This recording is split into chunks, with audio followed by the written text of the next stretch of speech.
Itong legislative department, ang pag-uusapan natin, that's Article 6 of the 1987 Constitution.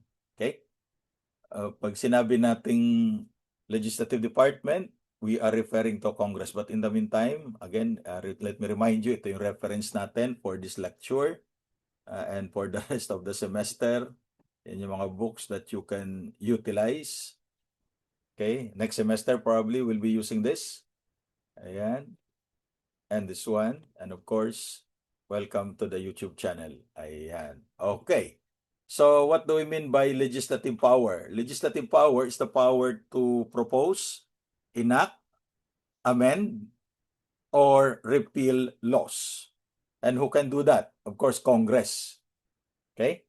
And when we talk about Congress, the Constitution says it is consisting of two chambers, the Senate and the House of Representatives.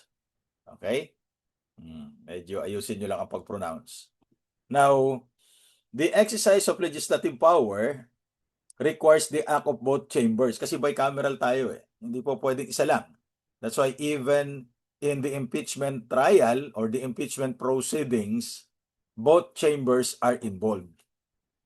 It is the House that accuses and it is the Senate that hears and decides. Okay?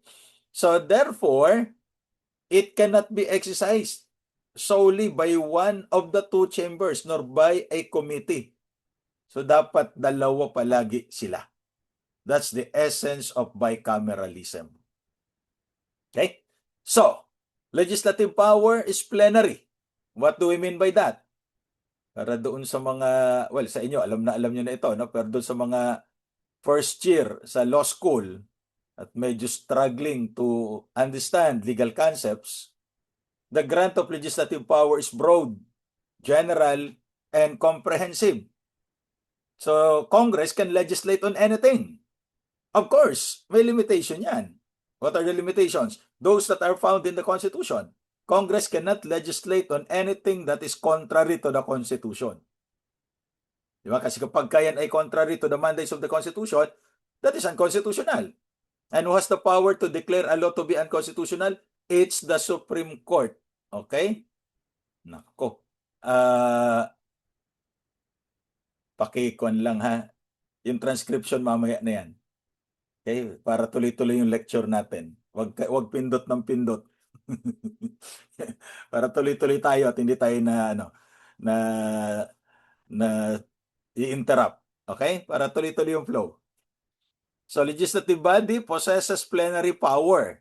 As I was saying, anything can be the subject of legislation. In fact, pati yung pagpapalit ng pangalan ng kalsada eh. But, there are certain limitations. Yun nga, that they should not be contrary to the mandates of the Constitution. Otherwise, that will be declared unconstitutional. And the power to declare the law to be unconstitutional belongs to the Supreme Court. So, any power deemed to be legislative by usage and tradition is necessarily possessed by Congress unless the Constitution has lodged it elsewhere. So, only Congress can make a law. Not anybody else. Unless the law itself would say, ito, ang presidente pwedeng gumawa ng ganito. Pwedeng mag-issue ng executive order. Okay? So, in simple terms, the legislature has the broad and extensive power to regulate all matters in its discretion at supposedly for the common good of all the people. The maintenance of peace and order and protection of life and liberty. Yun naman ang purpose na nasa Constitution, di ba? Kailangan niya ng mga tao to enjoy the blessings of democracy. Are we enjoying the blessings of democracy? And what are those blessings? Well, we have to count our blessings.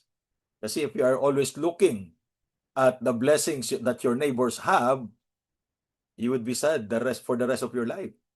But if you look at the blessings that you enjoy, you would be happy. That's why happiness is a choice. Well, you choose to be happy. Okay. So, somehow, under the Constitution, Congress may allow delegation of certain powers.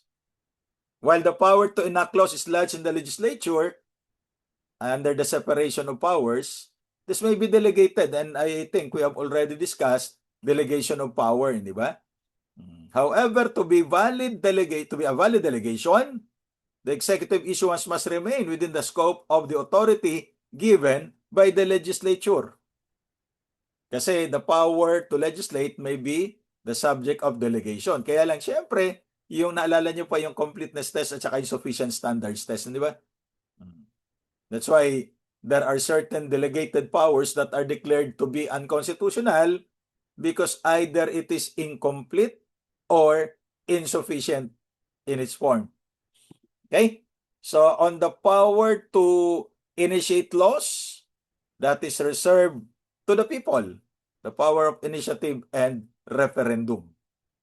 That's why there were moves, kasi di ba under Article 2, Section 28, dapat i-define ng Kongreso ang political dynasty for purposes of prohibition because you cannot prohibit something that is not defined. And for more than 39 years now, since the implementation of the 1987 Constitution, Congress has not defined what is political dynasty. So we cannot prohibit it unless there is a law prohibiting it. And there's no law to that effect. Ano kaya inaantay ng ating mga manggagatas, mambabatas, para i-define yung political dynasty? Why it is taking them so long? There were attempts in the past, and I could remember one of the bills ay yung kay Senator Lacson. Pero hindi rin naman nagtagumpay. Yung bago namatay si Senator Miriam Santiago, meron siyang proposal to define political dynasty for purposes of prohibition. But recently, there was a ruling by the Supreme Court and that prohibits the political dynasty to some effect insofar as sangguniang kabataan election is concerned. Kasi may mga prohibition doon na pagka meron kang kamag-anak na active sa politics, ay parang disqualified ka. So, yun. So, we'll talk about that later when we reach election law. Okay? So, in the meantime, sabi natin, the Congress is composed of the Senate. And ito naman, di naman tinatanong sa bar exam ito, no? Kaya lang pag tinanong ng kapitbahay nyo, at least alam nyo. Kasi, alam nyo, nakakalimutan natin yung mga basic eh. So basic ito, na pagka senador ka, ay dapat natural born citizen. Pwede ba dito yung mga nasisaryan nung pinanganak yung ni sila, nung nanay nila? Ay pwede naman siguro, no? Ayan. Okay? At least 35 years old.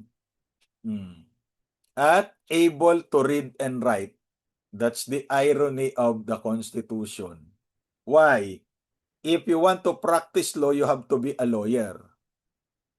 But if you want to make laws, you need not be a lawyer. Able to read and write ka lang. Eh nakita nyo naman ang resulta, hindi ba? Kapag kayong batas ay ginawa ng mga able to read and write. Well, probably we have to revisit that provision. Because in 1987, napakahirap kasi kumuha ng college education eh. I experienced that. Kailan maghanap ka ng katakot-takot na scholarship para makapag-aral ka sa kolehiyo. But right now, wherever you go, may mga local colleges and universities that do not charge fees or very minimal ang charges. So anybody can get college education. So probably after 39 years, we need to revisit that provision and probably start amending it.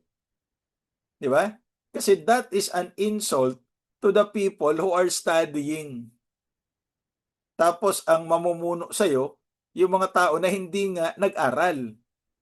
Able to read and write lang. At sana kung nakapagbasa, naintindihan naman yung binabasa. Eh napakaraming survey sa Pilipinas na nagbabasa, hindi naman naintindihan eh. Walang reading comprehension. Tapos sila pa yung matatapang na mag-comment, ano? Sila yung matatapang na magbigay ng kanilang mga opinion na wala namang legal basis. O, kaya lang, may mga pinuno rin tayo na gano'n na sinasabi, di ba? Galit sila dun sa mga nakapag-aral katulad ninyo. Galit sa inyo dahil nakapag-aral kayo. Okay? So, ang term of office, 6 years, but can be re-elected for another term of 6 years. So, 2 terms ito, continuous, successive, consecutive. Pero after 2 terms, magko-congressman na yan, o mag-governor, o mag-mayor. Wala namang prohibition. Then the next election, balik na naman dun sa dati. Okay? So, and remember that the Senate is a continuing body. Hindi natatapos ang Senado simply because natapos yung House of Representatives. Remember, every 3 years nag-i-elect ka ng members of the House of Representatives. Every 3 years nag-i-elect ka rin ng senador. Pero there are 12 senators that remain. That was intentionally made by the 1987 Constitution so that at no point the Senate would be totally vacated. There are 12 senators that would remain. Kasi staggered yung term nila. So for that matter, the conduct of its day-to-day business of its Congress acts separately and independently of the Senate of the Congress before it. So in other words, hindi na di-dissolve yung Senado, po pwede niyang ituloy yung mga pending business or activities that were not completed. So ito yung composition ng Senado noong 1916 to 1919, di ba?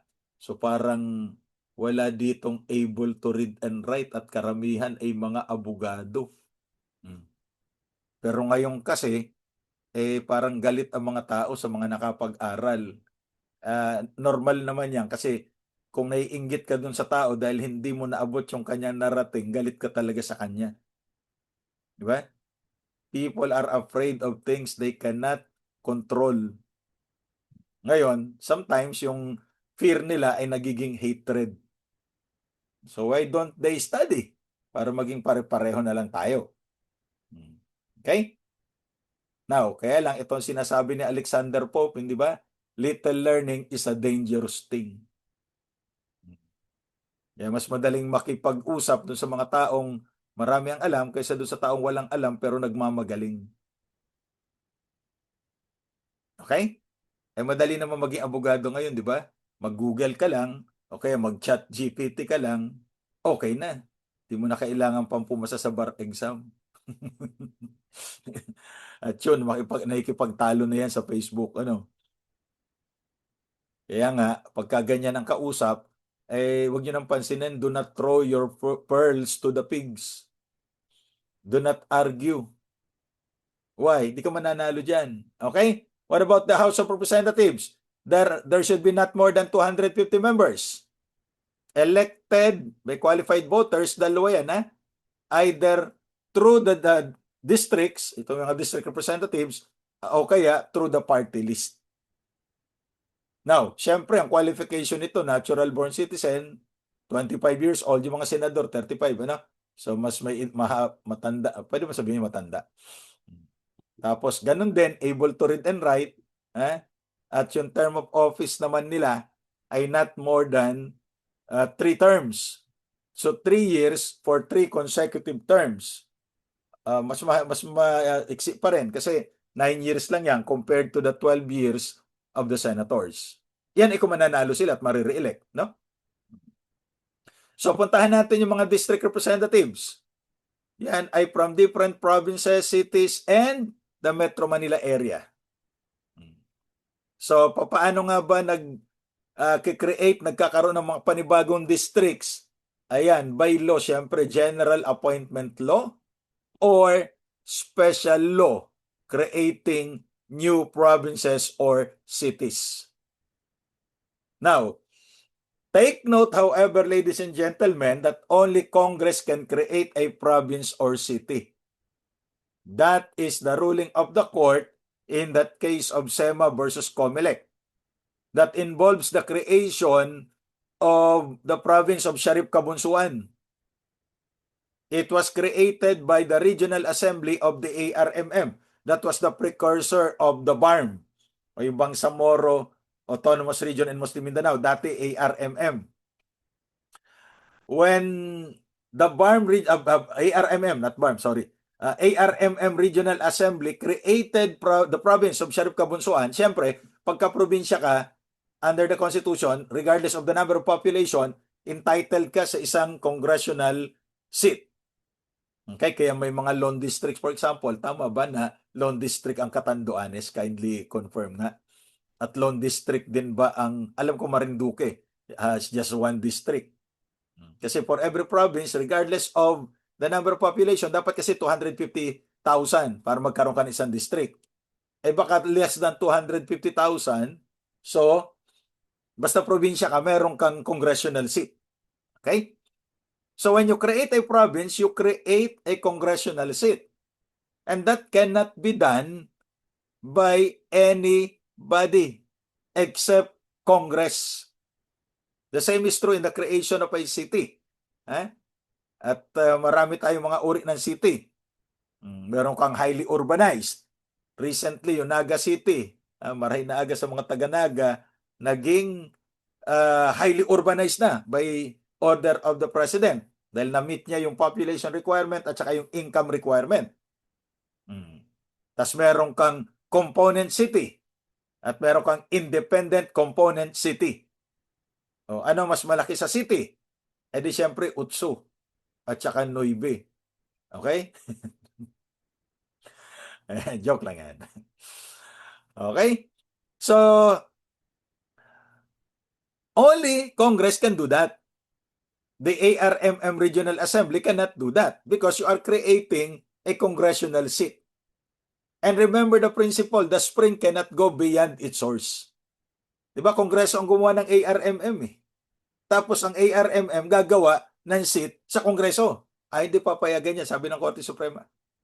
And under the Constitution, only Congress can create a province or city, including the apportionment of legislative districts.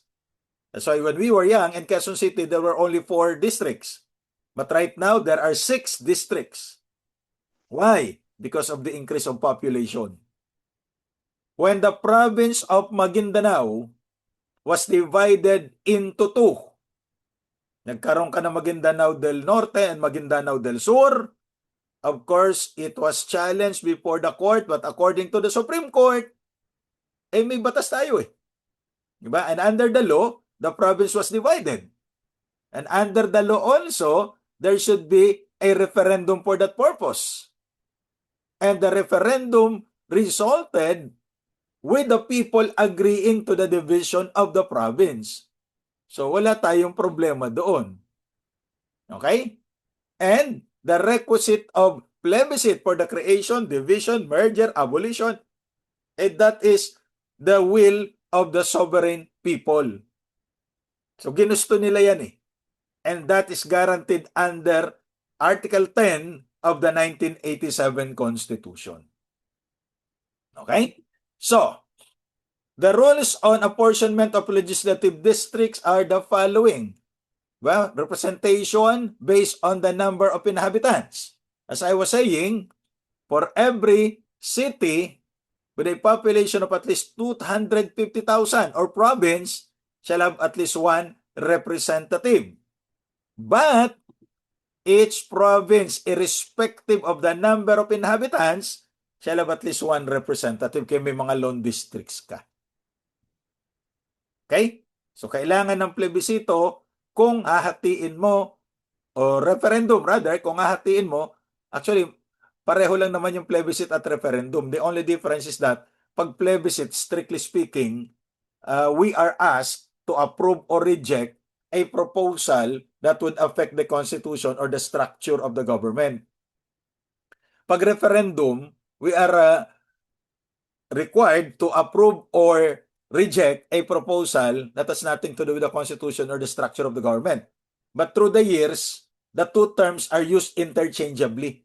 Even the Supreme Court, even the Constitution, use them synonymously or interchangeably at the same time. There was a law, Republic Act 11259, asking the people, do you want to divide Palawan into 3?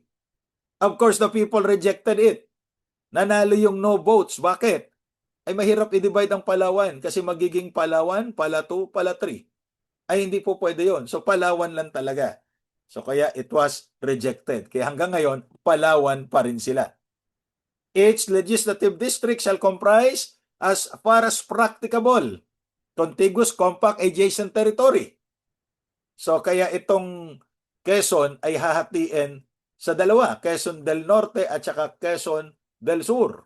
Pero parang hindi naman nangyari pa yung referendum kasi ang alam ko may TRO ito eh. I do not know kung ano na nangyari as of now. And then Congress shall reapportion the districts within 3 years after the return of its census. Every 5 years nagsisensus ang Philippine Statistics Authority. Kasi pagka hindi tama ang apportionment, ay baka maakusahan ng gerrymandering. Ano ba yung gerrymandering? Iba pa ito dun sa Mandarin. Iba yun. It was originally coined by a reporter of Boston Gazette. Kasi itong si Governor Elbridge Gerry, yung nakikita niyong picture, ay pumirma siya ng isang bill redistricting Massachusetts to favor his party mates, yung kanyang political party. So nung makita ito ng Boston Gazette reporter, sabi niya, it looks like salamander to me, yung bagong district. But then again, let's call it gerrymander from Elbridge Gerry. So in our system, gerrymandering is a term employed to describe an apportionment of representative districts so contrived as to give an unfair advantage to the party in power. That definition was introduced by the 1986 Constitutional Commission member, si Father Joaquin Bernas. I-divide mo yung distrito para paboran yung kandidato. Ay marami namang ganyan, di ba? Pag hindi nananalo dun sa kalaban niya, gagawa ng panibagong distrito, dun siya tatakbo. Now, when Republic Act 9355 was enacted, ano nangyari dito? Yung province of Dinagat Island was created, carving it out from the province of Surigao del Norte. There was a challenge in the case of Navarro versus Executive Secretary. Dahil sabi dito, gerrymandering yan. But the court did not agree because according to the Supreme Court, there is no gerrymandering in the creation of Dinagat Island as a province. But don't worry, dahil yung Siargao hindi naman nakasama. Na Surigao del Norte pa rin yun. Sige, shout out sa mga taga Siargao. Ano? Yan na raw, ano yun? United States of Siargao. Tama ba? Dahil puro na mga APAM ang naririyan. Hindi naman lahat. Okay. So, yung representatives natin, tandaan, of the 250 originally, pero dumami na yan, ha? Kasi dumami na ang mga districts, 20% of which should belong to the party list.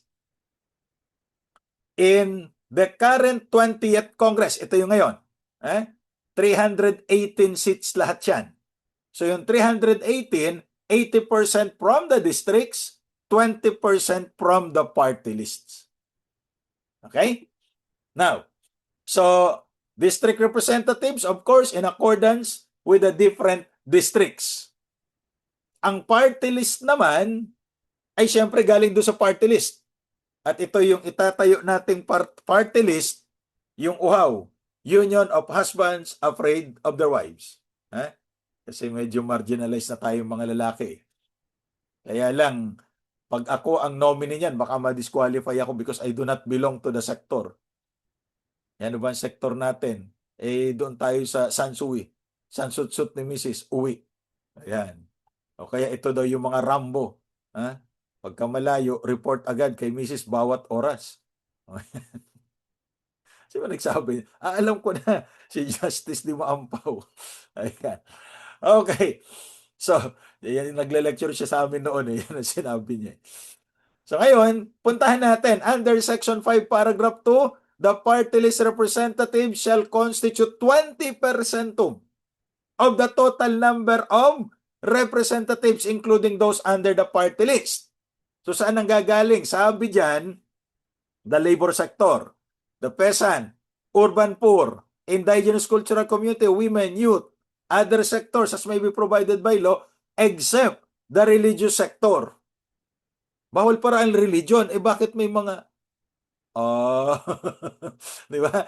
Ano ba yung mga party list na affiliated sa mga religion? Ay, kayo na, magbanggit. Hmm. Okay? So, yan nakalagay dyan sa party list law. And then, meron tayong party list law, Republic Act 7941. Oh, in-affirm dito yung sinasabi ng Constitution at 2%. So, 20%, yun yung maximum number. 2% ang required para makaupo ka kahit isang upuan lang. Pagka nakuha ka ng more than 2, ay meron kang additional seat but not more than 2 additional. Kasi ang total ay 3 seats lamang for every party list. These are the qualified sectors under the Constitution and under the party list law. Now, syempre, kung may qualified, hindi na natin iisa-isahin ano. Ang napansin ko lang, wala dyan yung men sector. So talagang marginalized na tayo mga lalaki. Eh? Siyempre kung may qualified, may disqualified. Sino naman ang disqualified? Religious sector. Natural. Kaya lang, evaluate natin yung mga party list. Meron ba dyan mga related dun sa religious sector? O baka sabihin nyo, dahil si Brother Eddie Villanueva ay nakaupo. Party list representative ng SIBAC. At sabihin nyo, religious sector yan. Hindi. Hindi religious sector ang JIL. Pero di ba nagtuturo sila ng relihiyon? That's not how the law defines a religion. Okay? Meron din naman yung isa pa, yung kay Brother Mike yata, if I remember correctly, nakaupo pa ba ito? Yung buhay, hayaang yumabong. Oh. Velarde yung nakaupo, hindi ko alam kung anak ni Brother Mike. Pero, hindi naman religion kasi yan, ang sabi ng Korte Suprema. Bawal din ng mga foreign organizations, natural. Kaya yung mga organisasyon na suportado ng China, nako, maraming pera yan. Pero mag-ingat kayo. Ano ba tawag nila dyan? The Manchurian Candidate. Pinapatakbo nung kalaban para makontrol niya. Those advocating violence or unlawful means. Nako, huwag yung susuportahan yung mga violente. Bawal ang violence, baka pwede pa yung gitar. And those who are receiving support from foreign government. Yung mga sinusuportahan ng China, examine nyo mabuti, baka manalo pa. Now, kapag ka hindi nakapag-comply sa mga regulasyon or may untruthful statement doon sa kanyang petition, kaya yung Duterte Youth Sector, alam ko, that's one of the basis for their disqualification. Meron daw untruthful declaration according to the COMELEC, but we are still waiting for the decision of the Supreme Court, no? Kasi siyempre, umakyat ng Korte Suprema yan. At nawala siya for at least 1 year. Or it fails to participate in the last 2 preceding election, or hindi siya nakakuha ng at least 2% doon sa nakaraang 2 eleksyon. Kaya yung mga kaibigan natin sa bayan muna mukhang nawala, no? Kasi 2 eleksyon hindi sila nananalo. So hindi na po pwede ito. Okay? Now, what about ang Ladlad versus COMELEC? Dinisqualify ng COMELEC itong ang Ladlad, LGBT. Bakit? Ang sabi ng COMELEC, hindi naman kayo underrepresented, you are overrepresented, ayaw lang daw talaga magladlad. Ang problema ng COMELEC, ang ginamit nila ay Biblia. Yung sulat ni San Pablo sa mga taga-Roma, unang kabanata, ang talata ay 26 hanggang 27. Basa, for this cause, God gave them up into vile affections. Pati ako nabulol. For even their women did change the natural use into which is against nature. And likewise also the men, leaving the natural use of the woman, burned in their lust one toward another, men with men. Pero yan, so yun ang ginamit ng COMELEC para i-disqualify. Nako, hindi na po pwede ngayon yan, Kasi may alam akong judge na nasuspinde at na-dismiss dahil meron siyang bias or prejudice against the LGBT community. Remember, we should be an inclusive society. That everyone, regardless of their sexual orientation, ay may karapatan at hindi dapat dinidiscriminate. So sabi ng Korte Suprema, religious teachings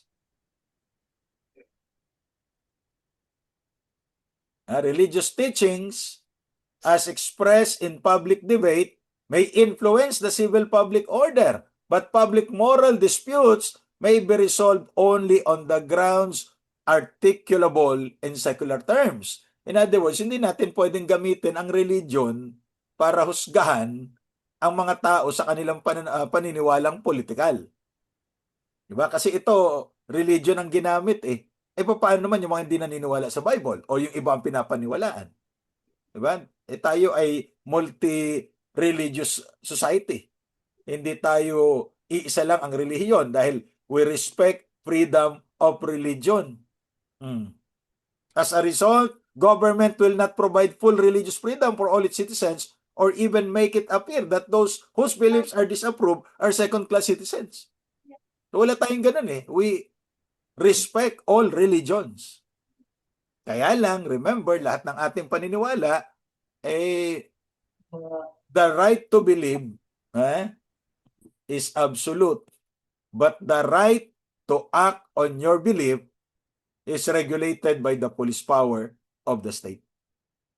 Okay? So, here comes the case of Veterans Federation versus COMELEC. If you have questions, you can type your questions and we'll try to address them later. Ayan. So, 20% allocation, 2% threshold. Yung 20% allocation yan, that is the so-called Panganiban formula. Na yung 20%, hindi kailangang punuin every election. That is just the limitation. So kung limit lang yan, hindi kailangan punuin. Yan ang sabi ng Panganiban formula. Bakit Panganiban formula? Si Justice Panganiban ang sumulat nito eh.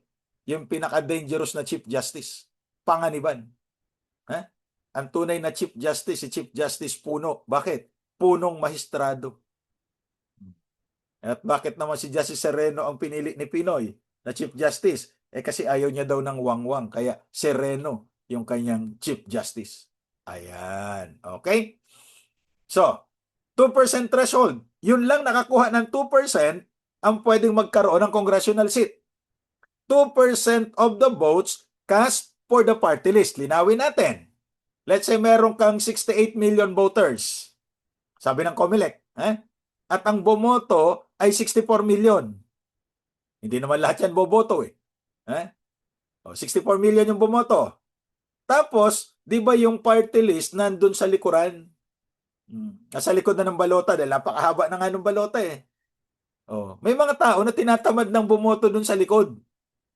So, hindi counted yun. So, kung ang bumoto lang dun sa mga party list ay umabot ng 60 million, yun lang, 2% lang ng 60 million. Not 2% of all those who voted. Yan ang sabi ng Korte Suprema in that case, ano? At syempre, 3-seat limitation for purposes of proportional representation. In proportion to the total number of votes. Okay? So that was the ruling for almost 9 years. Hindi kailangan punuin. But in 2009, you have the case of Banat versus COMELEC. Ano sinasabi dito sa Banat versus COMELEC? Oo, may 20% allocation yan. Pero we are violating the Constitution, sabi ni Justice Carpio, if we do not fill it up, kailangan punuin natin yung 20%. So ang problema ho natin dito, paano natin mapupuno kung wala naman nakakuha na ng at least 2%? Di ba? That's the problem. So, we cannot allow the continued existence of a provision in the law which will systematically prevent the constitutionally allocated 2% party list representatives from being filled. So, kailangan punuin nyo. Ito nga ho ang problema natin. Diba? Paano kung wala nang naka 2%? Ito na. Ganito ang solusyon. May provide na solusyon itong Banat. Ano ba ibig sabihin ng Banat? Barangay Association for National Advancement and Transparency. That's the party list name. Okay? So, anong nangyari? Doon sa Panganiban formula, Veterans Federation, 2 rounds lang ang ginagawa ng COMELEC. First round, lahat na naka 2% may guaranteed seats. May second round, yung nakakuha ng more than 2% may additional seats. Ilan? Maximum of 2 para maging 3 ang total. So kung nakakuha ka ng 8%, may alam akong party list, nakakuha na napakataas eh. Huwag na natin pangalan ng Ako Bicol, ano? Ang dami nakuha dati yan. So umabot palagay natin 10%. Ilan ang kanilang party list seat? 3 lang. So may guaranteed 1 seat, tapos dun sa extra seats nila, 2 ang maximum. Kahit naka 10% sila, yes, yan ang sabi ng Party List Act. Okay? So let's say for example, after 2 rounds, palagay natin 60 seats ang allotted or allocated para dito sa party list. After 2 rounds, 50 lang ang nakakuha ng 2% or more. 50 seats ang na-fill up. Anong gagawin natin doon sa 10 seats available?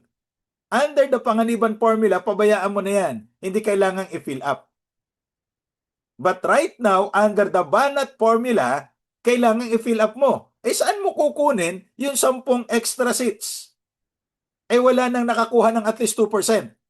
Doon papasok yung third round. Ano yung third round? Ipaparapol. Hindi naman rapol. Irarank mo lahat ng party list depending on the number of votes that they got. That's why, dito sa 2025 party list election, ito yung resulta. Kung susundin natin, galing sa COMELEC yan, official yan.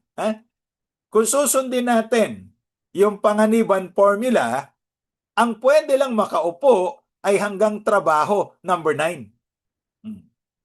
Trabaho party list. Bakit? Kasi kung i-round off natin, sige, maging linya tayo. I-round off natin, 1.69, pwede ng 2 yan. Hindi ba? 2. So 2%. O hanggang dun lang. Yung sibak pababa, hindi na pwedeng magkaroon ng party list seat. Bakit? Hindi sila nakakuha ng at least 2% eh. But under the Banat formula, ay pwede na. Kasi kailangan punuin yung seats allocated for the party list. At kung magiging stricto nga tayo, hanggang dun lang sa Ako Bicol ang makakaupo. Bagay, Bicol din ako, pero hindi ako kasali ng Ako Bicol. Bicol ako. Hindi ako Bicol. Magulo, no? Ito ngayon, actually, may mas mababa pa sa 1% na nakakuha ng party list. Party list seat. Why? Kasi hindi, para punuin lang yung mga upuang natitira. So napakadali na magkaroon ng representation ang party list. At yung Banat formula na yan ay challenge sa Korte Suprema in 2021. Walang kinalaman ito In the case of Angkla, hindi po Akla Angkla versus COMELEC. Ano sabi diyan? The Banat formula is in accordance with the clear language and intent of the law. Di talagang kailangan punuin. Yan ang sabi ng Korte Suprema As it currently stands, the Banat formula mirrors the textual progression of Section 11B of Republic Act 7941, the party list law. So wala tayong problema doon. Kailangan talagang punuin. Kaya napakadali na kung susundin talagang sinusunod na ito, napakadali nang kumuha ngayon ng upuan sa Kongreso. And they are also entitled to the same benefits, salaries, privileges as the district representatives. Kasama rin ba sila dun sa insertion? Well, may nagsabi sa akin, oo. Ewan ko kung totoo, I have no personal knowledge. Pati yung mga party list may insertion daw. Wala na kasing pork barrel And then here comes another ruling. Atong paglaom versus COMELEC na ang pinanggagalingan ng party list ay 3. National parties or organization, regional parties or organization, and sectoral parties, or organizations. Yan ang mga pinanggagalingan yan. Okay? So ano yung national party? Kasama ba dito yung party ng party? Ay, hindi naman. National parties or organization and regional parties or organization do not need to organize along sectoral lines and do not need to represent any marginalized and underrepresented sector. Hala, akala ko ba sectoral? Pero pag national party ka, you do not need to represent any sector. North sector o west sector? Abay, tanong natin sa MMDA. Now, in the past, political parties were not allowed to participate in the party list election. But in that case of atong paglaom, political parties can participate in party list election provided they register under the party list. At sa pang kondisyon, they do not field candidates in the legislative district. Ang problema natin, nag-field sila ng kandidato sa legislative district. Pwede pa rin through their sectoral lines o sectoral wing. Halimbawa, ayan, yung Nationalista Party, isa sa pinakamatandang partido ito, tsaka yung liberal, ano? Palagay natin, Nationalista Party. Nag-field siya ng district representative. Pwede pa rin siyang sumali sa party list. Halimbawa, Nationalista Party Youth Sector. Pwede pa rin. Di napakadali talaga na mag-party list. Okay? And the sectoral wing by itself is an independent sectoral party. And is linked to a political party through coalition. Pwede pala. Kaya nga, well, ano ba ang nire-represent? Hindi na kailangan magtanong, ano sektor ang nire-represent mo eh. Ayan. Kaya ito, tulad ng Duterte Youth Party List. Di, ano yan? Sektor ba yan? Youth sector daw ito eh.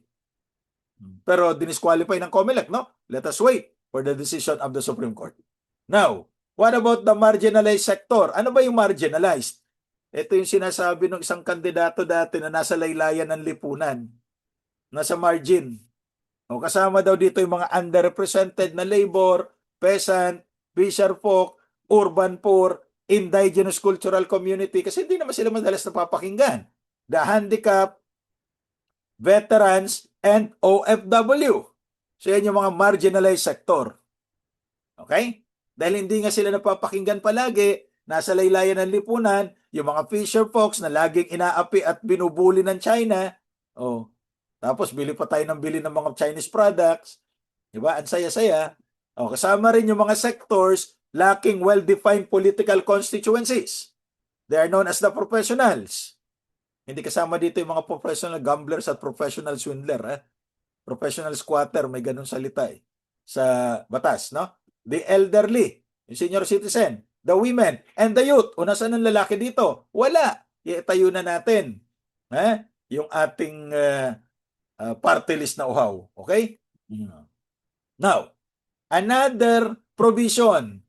A majority of the members of the sectoral parties or organization that represent the marginalized and underrepresented must belong to the sector that they represent. Ano kaya ang sektor nitong sagip party list? Ano ang kanilang sinasagip? Tanong lang. Similarly, a majority of the members of the sectoral parties or organization that lack well-defined political constituency must belong to the sector they represent. Therefore, kung women, ay dapat doon ka sa babae ka rin. Yan ang sinasabi dyan. Kaya kung uhaw, abay dapat uhaw ka rin. Di ba? Pero, the nominees of sectoral parties or organization that represent the marginalized or underrepresented o yung those who lack well-defined political constituency, hindi kailangang kasali dun sa sektor daw eh. Ito yung modification to the general rule. Na let's say, inire-represent mo yung women's sector, hindi kailangan babae ka. Pwede na bang babaero ka lang? Ay hindi, wag ganun. Meron ka dapat track record or advocacy for that sector. Kaya may alam ako, ewan kung tama, na nire-represent niya raw yung mga gwardya at mga tricycle driver. Eh, hindi naman siya gwardya, hindi rin naman siya tricycle driver. Oh. Pero siya ang representative ng tricycle driver at mga gwardya doon sa Kongreso. Hmm. Now, ang tanong, ano ang nire-represent ng Wi-Fi party list? May ganyang party list, nanalo ba ito? I do not know. Oh, check nga natin kung nanalo yung Wi-Fi. Mahirap pag nanalo yung wife party list, patay tayo dyan. Okay?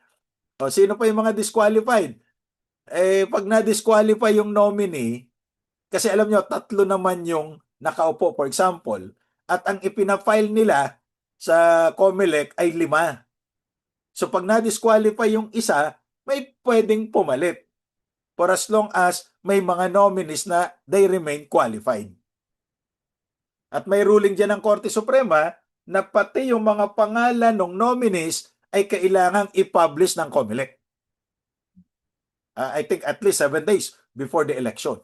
I-publish yung pangalan ng party list nominees. Eh sabi nung COMELEC, teka muna, ba't kailangan i-publish? Eh, hindi naman ibinoboto yung tao, yung party list naman ang ibinoboto. But according to the Supreme Court, in that case of Bantay Republic Act 7941 versus COMELEC, kailangang i-publish yung pangalan ng mga nominees so that the people would know sino ang nominees ninyo. Okay? Now, kapag ka ikaw ay nagre-represent ng sector, you must belong to the sector. In the case of Amores versus House of Representatives, Electoral Tribunal, may isang party list nominee yung SIBAC noon. Ano ba ibig sabihin ng SIBAC? Citizens Battle Against Corruption. Ang tagal na pala nito dyan, 2007 election pa ito. Oh, tapos hanggang ngayon may graft and corruption pa rin. So baka naman hindi nagtagumpay itong SIBAC na ito. Citizens Battle Against Corruption, ay may corruption pa rin tayo hanggang ngayon. Ironic, hindi ba? Now, ang candidate nila, ang nominee nila for the youth sector, SIBAC Youth Sector, ay si Congressman Joel Villanueva. Na ang sabi, 30 years old. But in reality, more than 30 years old. Pag youth sector kasi, dapat hanggang 30 years old.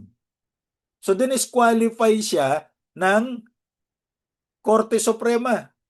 Bakit sa HRET? Naproklama na siya eh. Mamaya, pag-usapan natin yung HRET. So, sa House of Representatives Electoral Tribunal, ang sabi, qualified siya. Dinala sa Korte Suprema. Sabi ng Korte Suprema, ineligible to hold office as a member of the House of Representatives. Kasi overage na siya. Ang sabi pa nga yata dito ng Korte Suprema, the youth cannot be represented by a retiree. Hindi naman retiree yung 31. Kaya lang over ka na dun sa age limit ng youth sector. Kaya lang ang maganda dito, alam kung maganda ito, dinisqualify siya sa 2007 election. Eh kailan matatapos yung term ng mga na-elect noong 2007? June 30, 2010. Eh tingnan nyo naman yung date. June 29, 2010. Oh, eh kinabukasan tapos na yung term niya. Di ba? Masaya. Oh. Kaya yan, kapag gusto yumaman, mag-practice kayo sa eleksyon. Kasi hindi pa tapos yung kaso, mag-e-eleksyon na naman.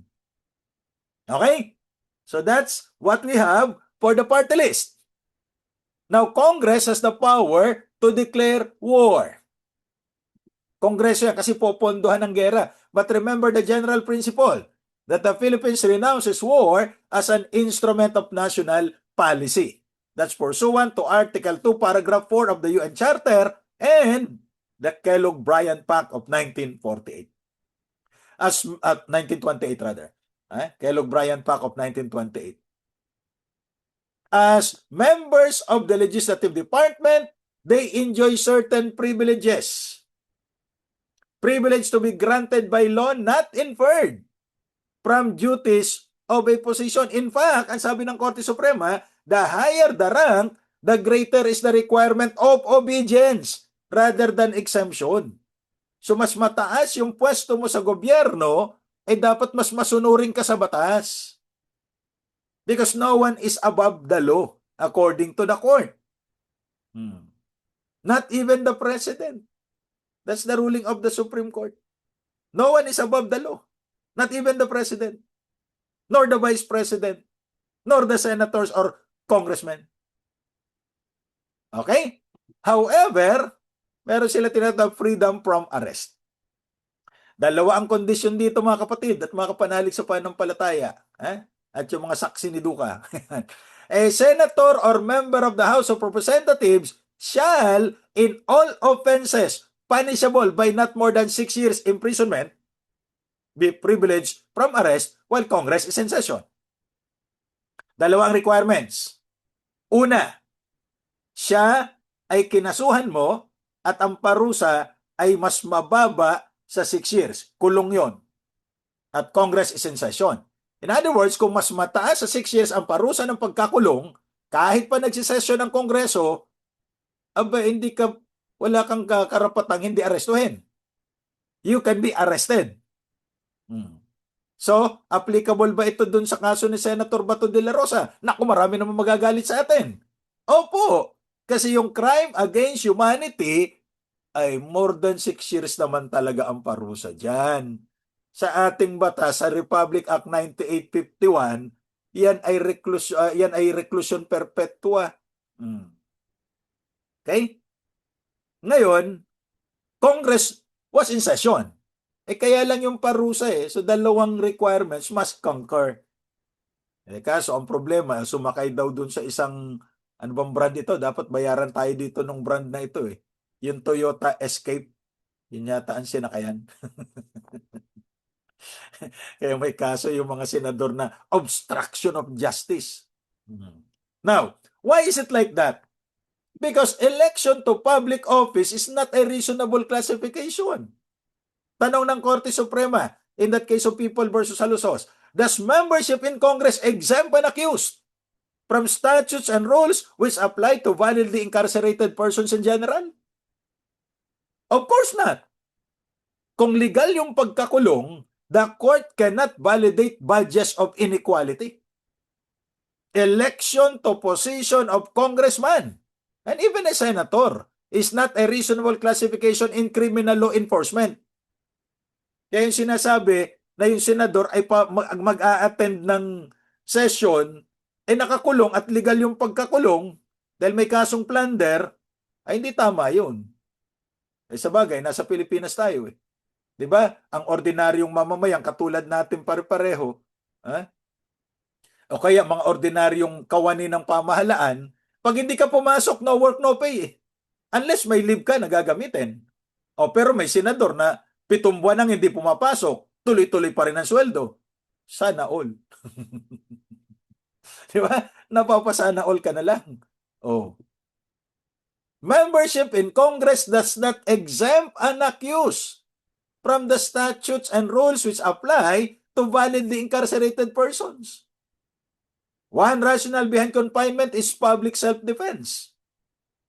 It would amount to creation of a privileged class without justification and reason. Bakit siya nakaka-attend ng session? Bakit ito hindi? Bakit siya nakakapagtrabaho? Nakakulong siya. Bakit yung ordinaryong nakasuhan hindi makapagtrabaho simply because nakakulong siya? Yan ang problema natin. Now, we also have the so-called parliamentary immunity. That no member shall be questioned or be held liable in any other place for any speech or debate in Congress or any committee thereof. So, ano man ang sabihin nila, hindi sila po pwedeng kasuhan. Diba? Ang problema natin, itong si Senator Trillanes, ay in-invoke niya ito nung siya ay kinasuhan ng isang private contractor doon sa mga sinabi niya laban kay former Vice President Binay, at the time Vice President pa, at doon sa isang contractor tungkol doon sa isang allegedly overpriced building in Makati. Di kinasuhan siya ng civil case. In-invoke ito ni Senator Trillanes. Pero ang sabi ng Korte Suprema, the speech or debate clause in our Constitution did not turn our senators and congressmen into super citizens. Hindi porke naging senador ka o congressman ka, you are already above the law. Di ba? The Constitution conferred the privilege or members of Congress not for their private indulgence but for the public good. Kaya kayo hindi po pwedeng kasuhan kasi para hindi kayo matakot na mag-expose ng mga katiwalian. Hindi kayo matakot na gumawa ng batas para parusahan yung mali. Hindi para gamitin ito para sa inyong kapakanan at makaligtas kayo sa mga obligasyon ninyo sa batas. Yan ang sabi ng Korte Suprema. Ulitin natin. The Constitution conferred the privilege on members of Congress not for their private indulgence, but for the public good. Okay? At ito po, hindi sila naging super citizens simply because they are elected as members of Congress. So, maliwanag. Okay? Now, what about conflict of interest? Walang kinalaman yung mga pictures, ladies and gentlemen. All members of the Senate and the House of Representatives shall, upon assumption of office, make a full disclosure of their financial and business interest. Yan, sabi nitong si Senator Mark Villar, wala na raw siyang sosyo o anumang interest doon sa prime water. At alam naman natin kung ano ang prime water, di ba? Ito ay nakipag-tie up sa mga local water districts para mag-supply ng tubig doon sa mga lugar na hindi na kayang abutin ng Maynilad at Manila Water. O, nag-advertise pa tayo. Local water districts ang nagsusupply. Sabi ng Prime Water, kami na, magkaroon tayo ng Memorandum of Agreement. Ang problema, napakarami nagre-reklamo. Ano yung reklamo? Nagbabayad sila buwan-buwan ng water bill, pero yung gripo nila, mas malakas pa yata ang tulo ng luha ni Senator Pia kaysa doon sa tubig sa gripo nila. Di ba? Pambihira. Pero may conflict of interest ba? Yun ang rule na dapat mag-divest ka. Now, they shall also notify the House concerned of a potential conflict of interest that may arise from the filing of a proposed legislation of which they are authors. So baka naman maapektuhan yung interest nila.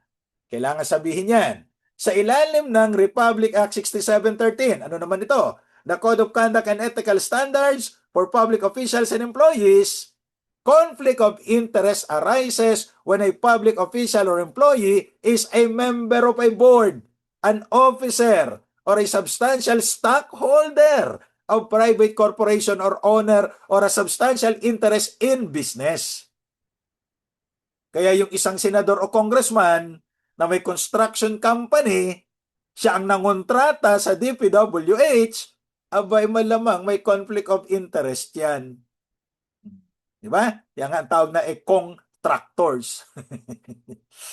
At kinontrata daw yung DPWH. So ba DPWH? Alam nyo, unfair ito dun sa mga matitinong taga DPWH Kaya lang naririnig ko ito Departamentong Pera'y winawaldas ng mga hudas. Tama ba naman yun? Palagay ko hindi. Kung dun sa mga matitino, ano? Yung mga waray-waray. Pero ba mga waray-waray dito, sabi nila, DPWH, pwede pag waray hatag. Hindi naman siguro tama yan. Di ba?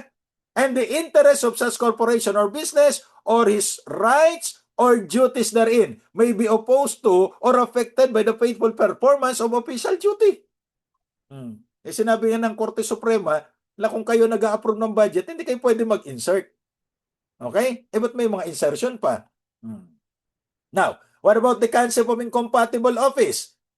No senator or member of the House of Representatives may hold any other office or employment in the government during his term without forfeiting his seat. Remember, kahit saan. Kasi ito yung tinatawag nating violation ng separation of powers. Bakit? Congressman ka o senador, nasa legislative ka, tapos pupunta ka dun sa executive at the same time. That's incompatible. Diba? At kapag ka tinanggap mo ang appointment sa executive department, you have to forfeit your seat in Congress automatically. Okay? So kaya kung congressman ka o senador, in-appoint ka sa executive, tapos ang iyong congressional seat if you accepted the appointment. Kung di niya naman tatanggapin, okay lang. Kaso kung tinanggap, di ba? That's why kailangan mag-resign. So bago natapos yung term ni Senator Angara, He was appointed by the President as Secretary of DepEd. So kailangan niya mag-resign kahit di pa tapos yung term niya, although patapos naman na. Pero kahit hindi pa tapos ang term, he needs to resign upon acceptance of that position. In one case, ito yung Liban versus Gordon. Itong si Senator Dick Gordon, ano bang tawag sa kanya? Big Dick Gordon ba o Small Dick Gordon? Big Dick Gordon yata kasi medyo malaki si Senador eh. Okay? So siya ay chairman ng Red Cross. At the same time, senador ng Republika. Di challenge ito. Bakit ka chairman ng Red Cross samantalang senador ka? Ito ba ay incompatible office? At sabi ng Korte Suprema, hindi.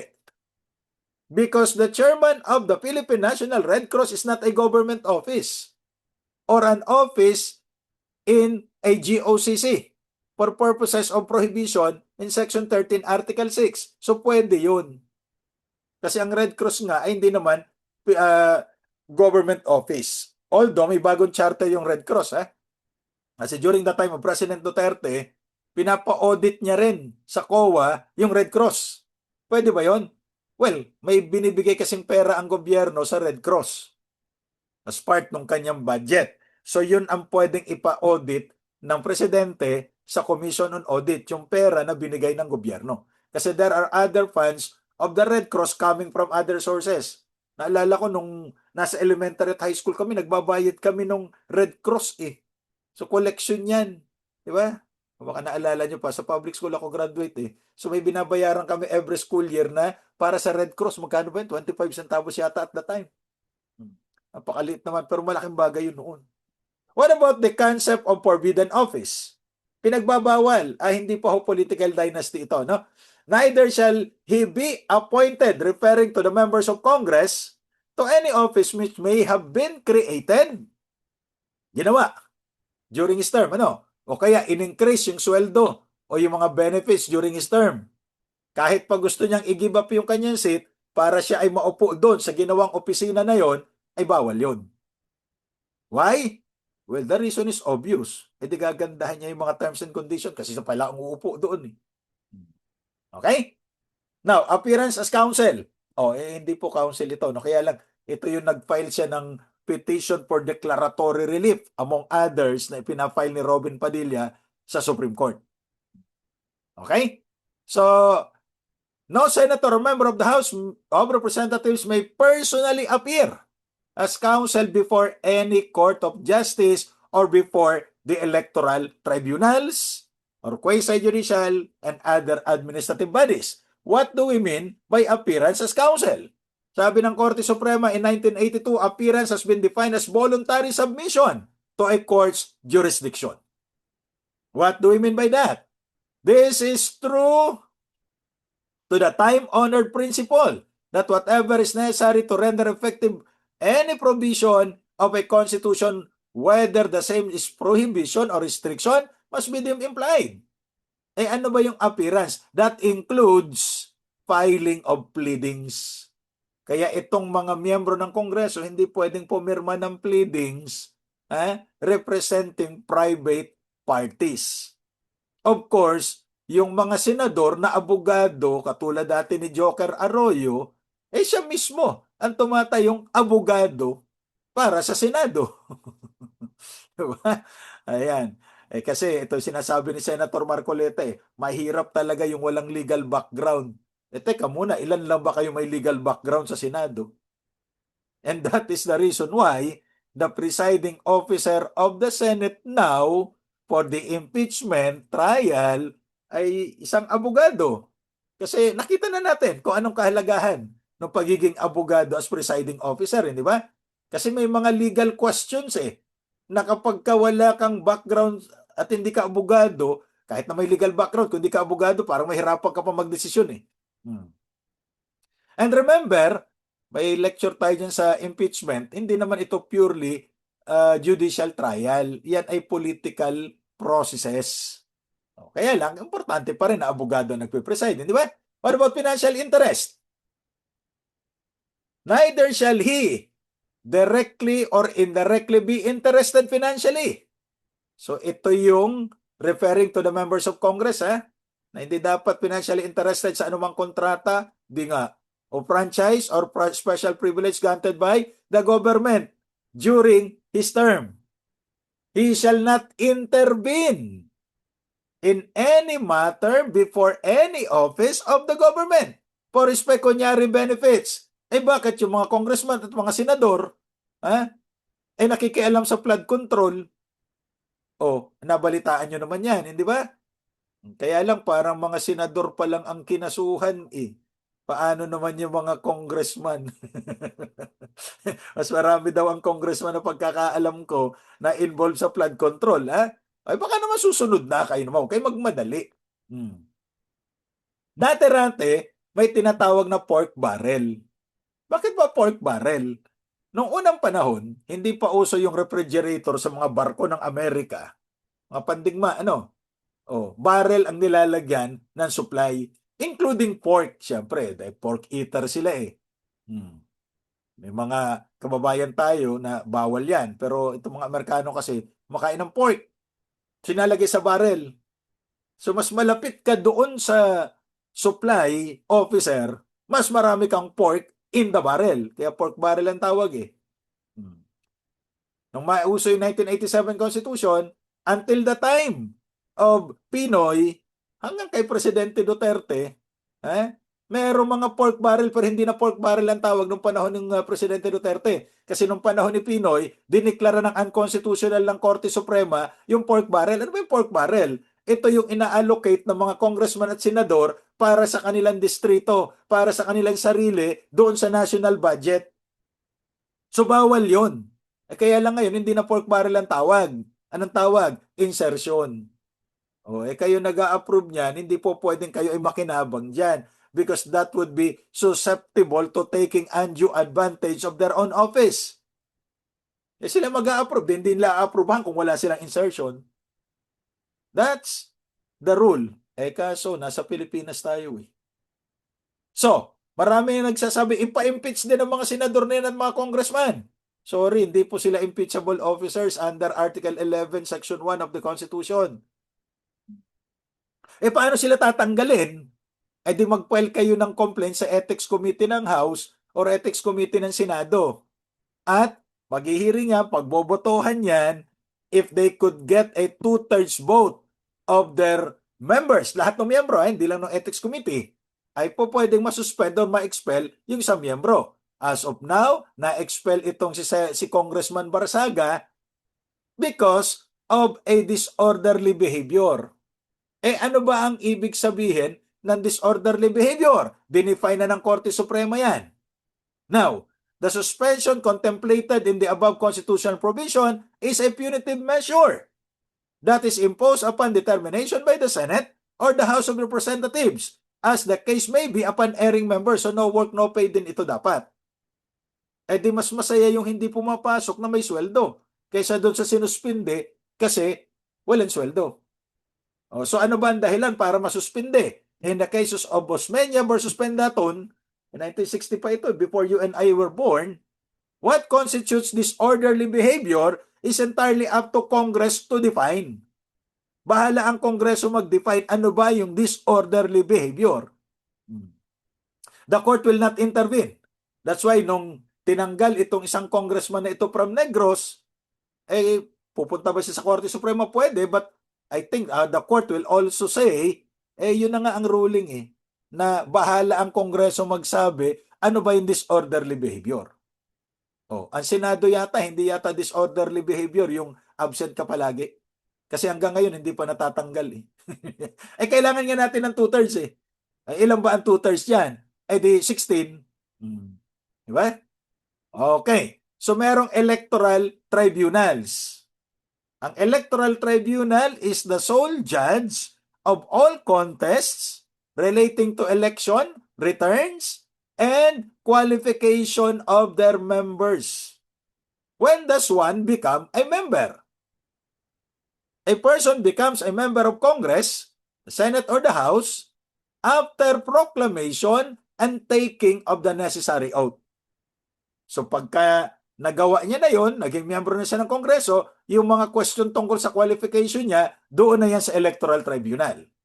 You have the Senate Electoral Tribunal and the House of Representatives Electoral Tribunal. Paano sila pinipili? Yung 6 na miyembro ng House or Senate, magkahiwalayan, ay pinipili along party lines. So mas marami kayo sa partido nyo, mas marami kayong member dyan. At 3 justices of the Supreme Court designated by the Chief Justice. Sino ang chairman? Yung most senior member ng Supreme Court na na-designate. Okay? Seniority not in terms of age, but their stay in the Supreme Court. The Electoral Tribunal clearly assumes jurisdiction over all contests relative to election returns and qualification of candidates for either the Senate or the House only kapag ka-miyembro na siya. So kailan nga nagiging miyembro? A candidate who has not been proclaimed, who has not taken his oath of office cannot be said to be a member. So negative ito, no? Ang positive ba niyan or declarative, a candidate who has been proclaimed and who has taken his oath becomes a member. Kasi kahit na-proclaim, kung di pa nag-oath taking, di ba? Kung mapansin niyo, kapag ka na-iproklama, nag-oath taking ka agad yan. Either, basta kahit sino pwede mag-administer ng oath mo, pwede kahit sa barangay, pwede yan. Bakit? Kasi para maging miyembro na siya, para hindi na sa COMELEC ang kaso, doon na sa Electoral Tribunal. And where do you appeal the decision of the Electoral Tribunal? Of course, you file a motion for reconsideration. Pag na-deny, you go to the Supreme Court via petition for certiorari under Rule 65. Okay? And then, you have the Commission on Disappointment. Commission on Appointment pala, no? 12 members of the Senate, 12 members of the House, elected on the basis of proportional representation from the political parties or organization kung saan sila miyembro. At ito ang ex officio chairman.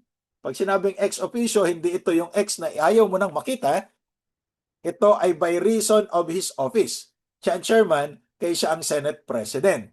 Pero hindi siya boboto unless merong tie. Okay? At yan ay proportional representation. So, mas marami kayong miyembro sa partido nyo, mas marami kayo dapat na miyembro sa Commission on Appointment. Napaka-powerful nito. Bakit? Kasi yan ang nagko-confirm or nagdi-deny na mga appointments ng presidente dyan sa kanyang kabinete o ano pang mga appointments na kailangan dumaan sa confirmation ng Commission on Appointment like the Constitutional Commission. Pero hindi kailangan yung Chief of Police at saka yung NLRC, hindi dumadaan yan dyan. Okay. There were instances na ipapatawag ng Kongreso ang mga opisyal ng gabinete ng presidente. During the time of Gloria Arroyo, ayaw niya. During the time of President Duterte, ayaw niyang papuntahin yung kanyang mga members of the cabinet sa inquiries in aid of re-election. Inquiries in aid of legislation. Tandaan natin na itong inquiries in aid of legislation ay garantisado ng Constitution in both chambers of Congress, pati yung kanilang mga committees.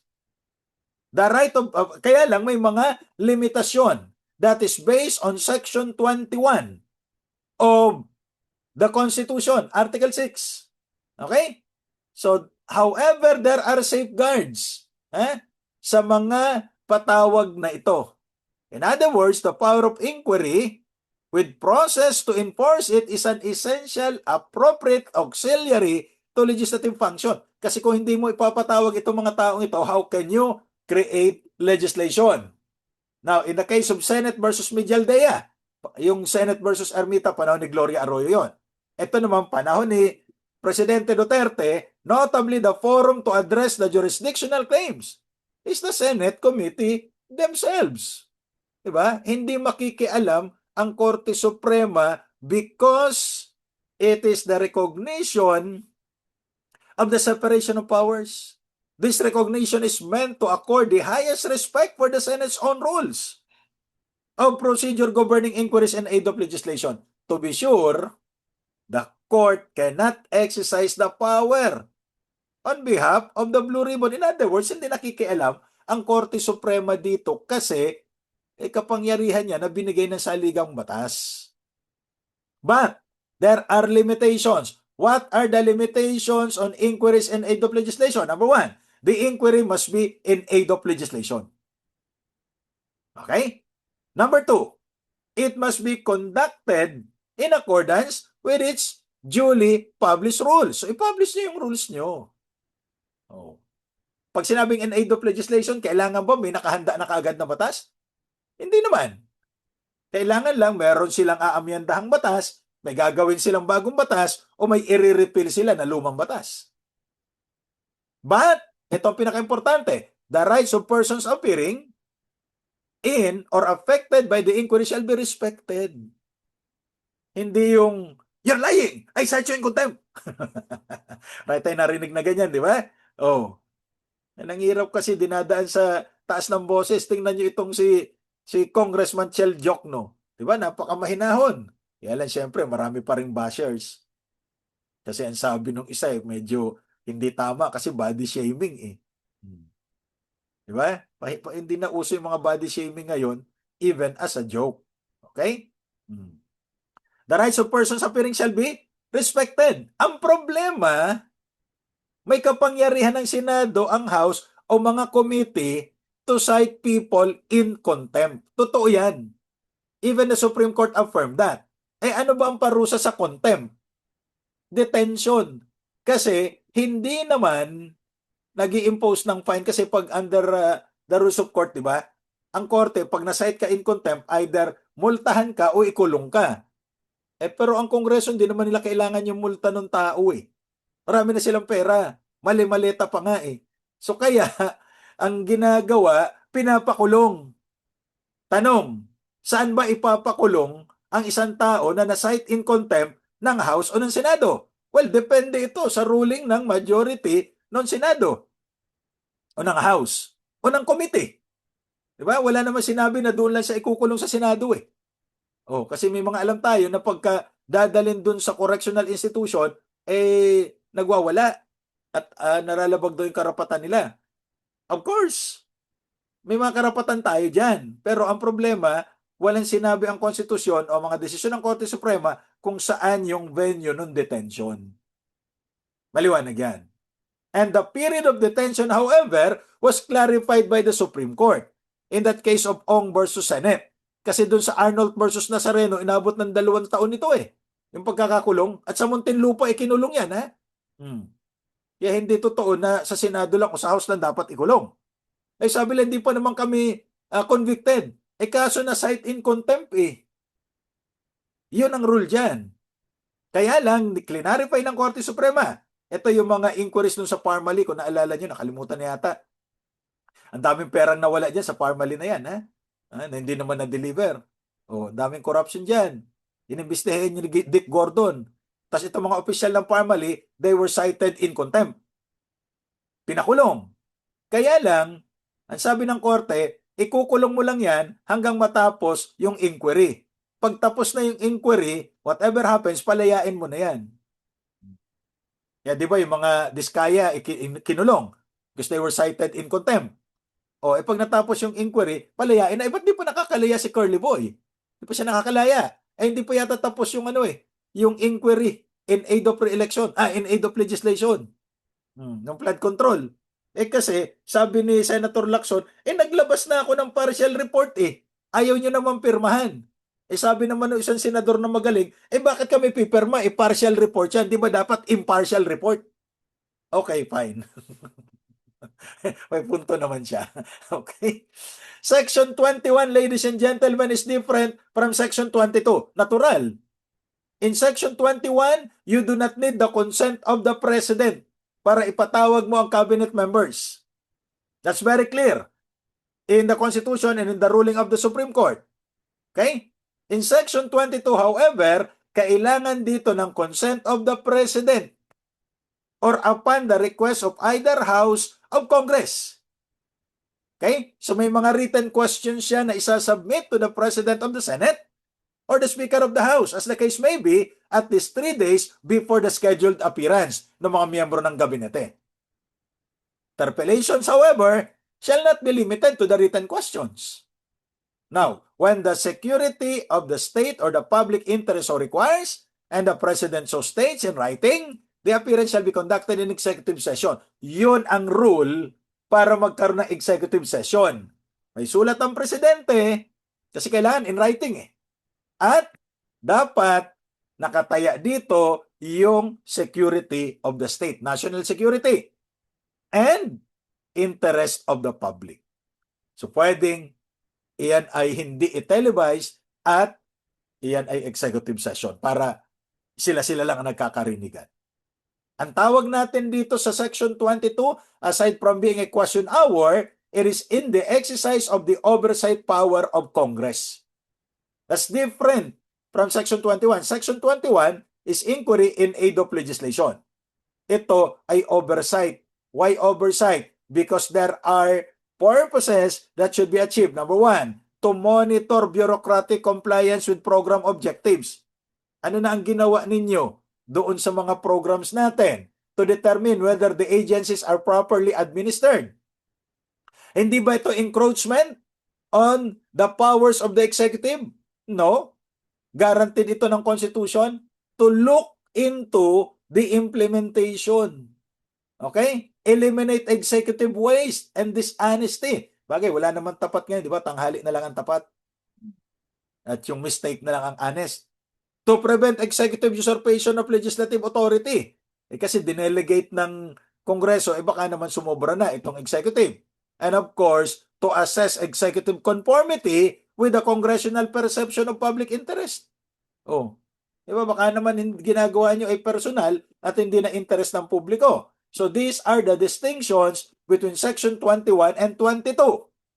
Section 21 and 22, therefore, while closely related and complementary to one another, should not be considered as pertaining to the same power of Congress. Magkaiba yan. One specifically relates to power to conduct inquiries in aid of re-election, in aid of legislation pala, which aim to elicit information that they can use to legislate. While Section 22 pertains to the power to conduct a question hour. And what is the objective? To obtain information in pursuit of Congress oversight function. So even the Supreme Court recognizes these powers of Congress in two different sections of Article 6. Now, when Congress legislates, there should only be one title and one subject. But remember, hindi naman kailangan na yung title should be an index of all the contents of the body. Kaya lang, kung ano nasa body, yun dapat ang title. O, may ano nga dyan, may binito dyan si Presidente Duterte. SIM card registration law. Pagkatapos, ang nakalagay, pati yung social media account mo, irerehistro mo. Ay, magkaiba yun. So that is why, the original version of the SIM card registration law or bill was vetoed by the former president.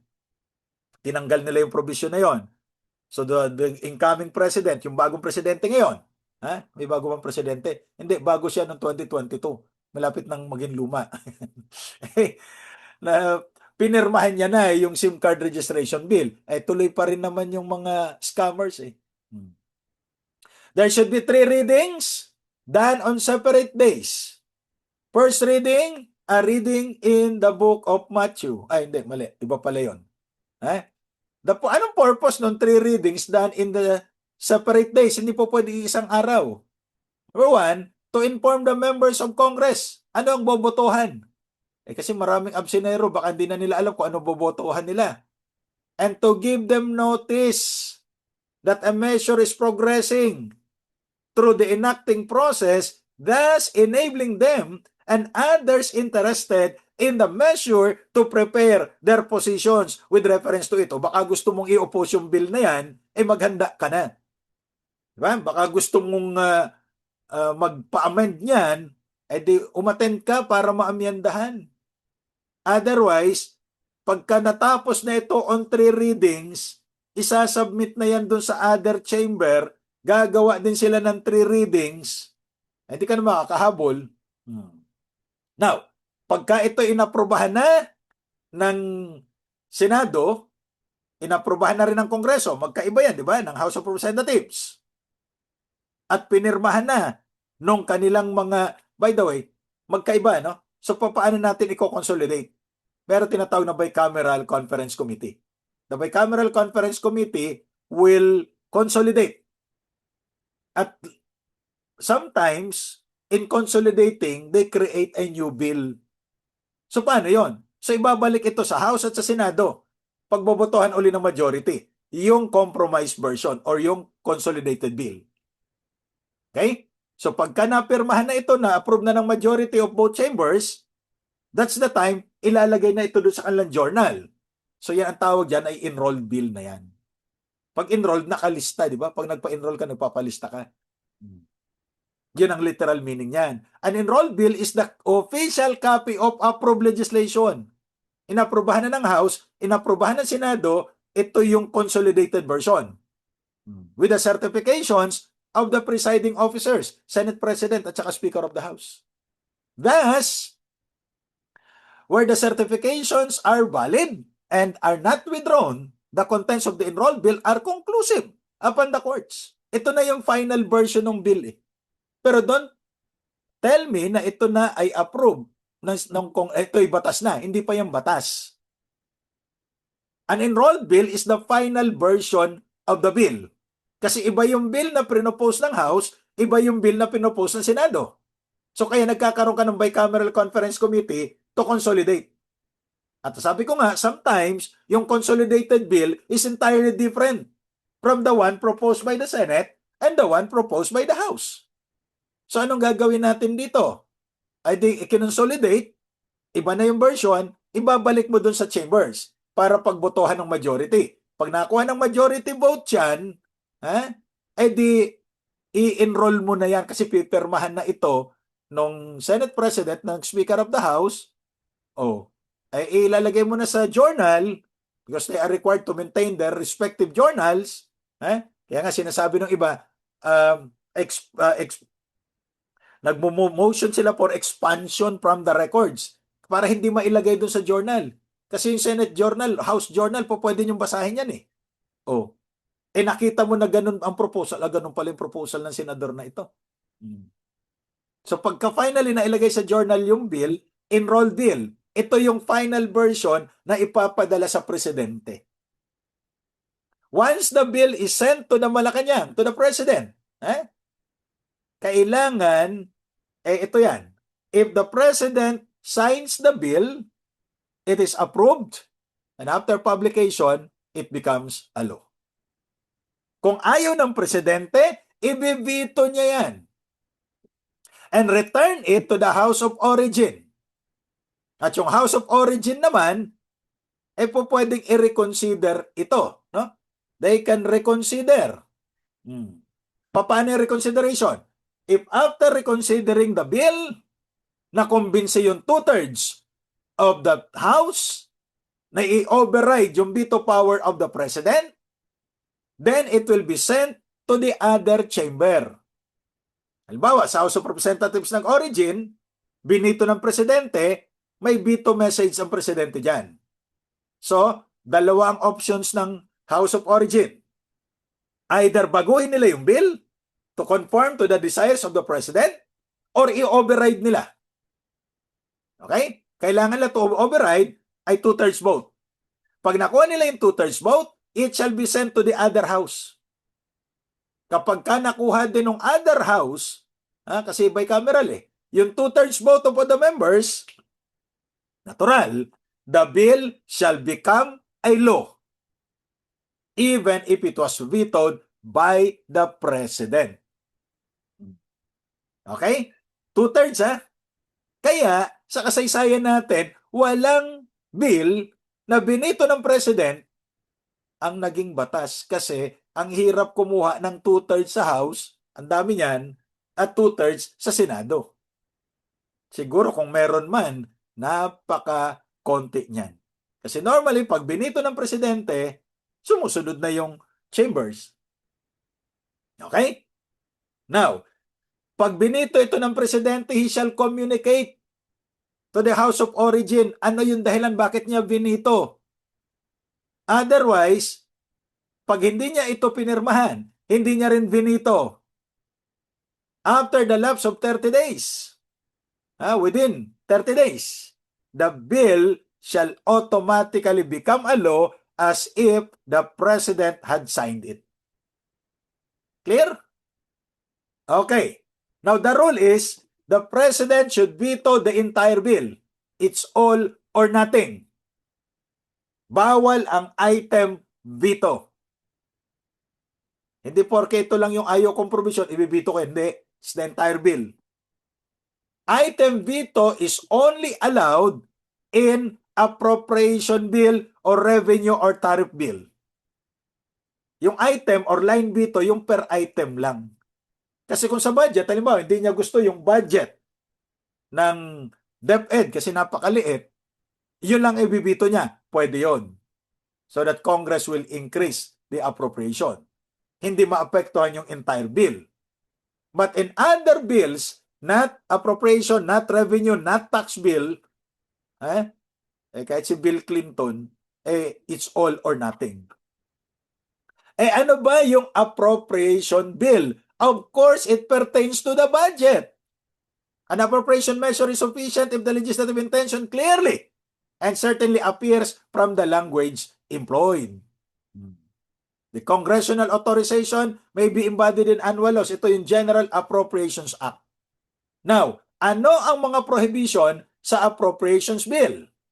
Ito yan. Sabi ng Makalintal versus Comelec, the savings from one branch or constitutional body cannot be transferred to another branch or body.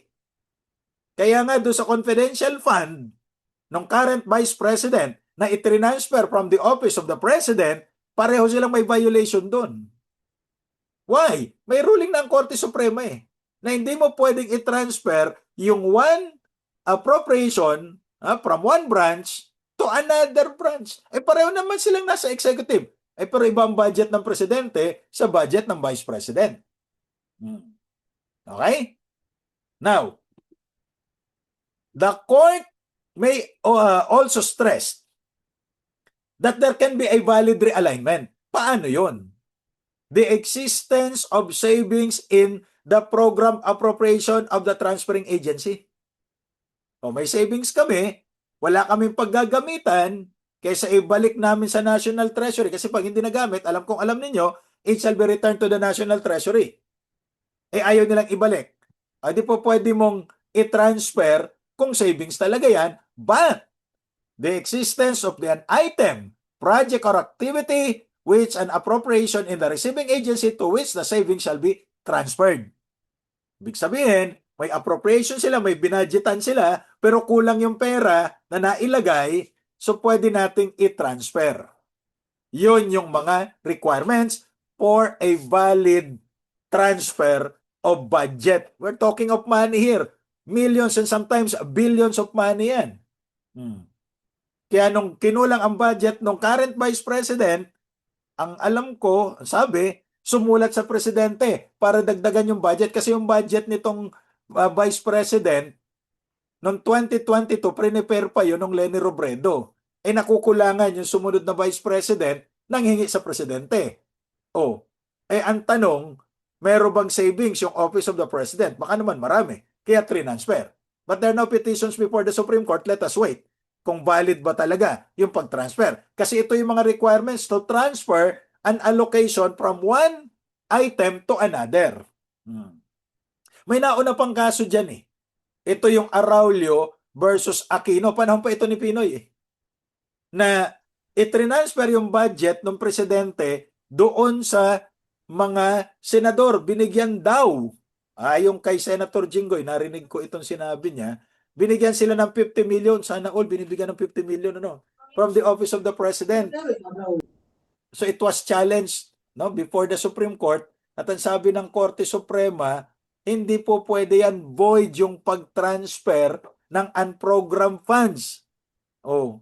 From one agency to another without certification by the National Treasurer. So another requirement ito, that there should be certification from the National Treasurer that the revenue collections exceeded. Oh, nangungulekta ba ng revenue ang Office of the President? I don't think so. Ngayon, what about inappropriate provisions? Ano ba ito? Wala kinalaman yung picture, ha? No provision or enactment shall be embraced in the General Appropriations Bill unless it relates specifically to some particular appropriation. Pag budget, budget lang. Hindi ka pwedeng magsingit ng mga provision na walang kinalaman sa budget. Ang tawag dyan ay inappropriate provision. What are inappropriate provisions? Provisions that do not relate specifically to some particular appropriation. Walang kinalaman sa budget. Number 2, even if they relate to some particular appropriation, they nonetheless violate the Constitution. Bakit? Ang intensyon kasi ng provision na ito na isiningit sa budget ay intended to amend, repeal, or have the effect of amending or repealing existing laws. Halimbawa, bibigyan ko ng budget ang TESDA. Pero doon sa provision na ito, aalisin mo yung direktor o babaguhin mo yung batas para bawasan mo yung kapangyarihan ng direktor ng TESDA. O, yan ay inappropriate provision in the guise of providing a budget. Ginagawa minsan yan ng mga nang-iinis na presidente. Yung Commission on Human Rights, bibigyan mo ng piso lang ang budget. Ay di, hindi makapag-operate ito. Di ba? Ay di, ang mangyayari niyan, parang inabolish mo na rin. And that is a constitutional commission. But it's not in the level of the 3 other constitutional commission. So to be included in the category of inappropriate provisions, hindi masyado ito na pagtutuunan ng pansin sa mga lecture sa law school. Unconstitutional ito because they are intended to amend other laws. And definitely, walang kinalaman sa budget strictly. Kino-cover up mo lang yung budget. Now, in our jurisdiction, the power to tax is an attribute of sovereignty. Of course, ito ay the lifeblood of the nation, sabi nga ng Korte Suprema. Di ba? And the tax bills must originate exclusively from the House of Representatives. Sa kalipunan ng mga kinatawan. Kalipunan ng mga kinatawan. Kinatawan, hindi Bisaya, kinawatan. Iba yun. So all tax measures, appropriation, revenues include increasing public debt, lahat ito must originate from the House of Representatives. But the Senate may propose or concur with amendments. Hindi limitado ang kapangyarihan ng Senado na sundin lang yung proposal ng House. Pwedeng mag-propose ng panibagong budget altogether. Panibagong tax measure. For as long as nag-originate from the House of Representatives. Pwedeng palitan ng Senado yun. That's what the court is saying in that case in Tolentino versus Secretary of Finance. Sabi natin kanina, the power to legislate is plenary. Walang limitasyon. Meron. May limitasyon ito. Those found in the Declaration of Principles and State Policies, Article 2 of the Constitution, and the Bill of Rights, of course. Diba? Pwede bang ibalik ng Kongreso ang death penalty? Of course. Kasi nakalagay naman doon sa Article 3, Section 19, di ba? Neither shall death penalty be imposed unless for compelling reasons involving heinous crimes, Congress thereafter provides for it. Ibinalik na ng Kongreso yan noong 7659. Republic Act 7659 in 1994. But then again, Congress repealed that law again. Okay? So other constitutional provisions such as the initiative and referendum, o yung provision for local autonomy, may mga express limitations ito eh. Meanwhile, the implied limitations on Congress' power are said to be found in the evident purpose by which was in view of the circumstances and historical events. Okay? Ayan. Of course, paano ba nag-convene ang House at ang Senado? Of course, may session sila. Dito, yung tinatawag nilang regular session na nagsisimula on the 4th Monday of July. Hindi 4th of July, ha? 4th Monday of July.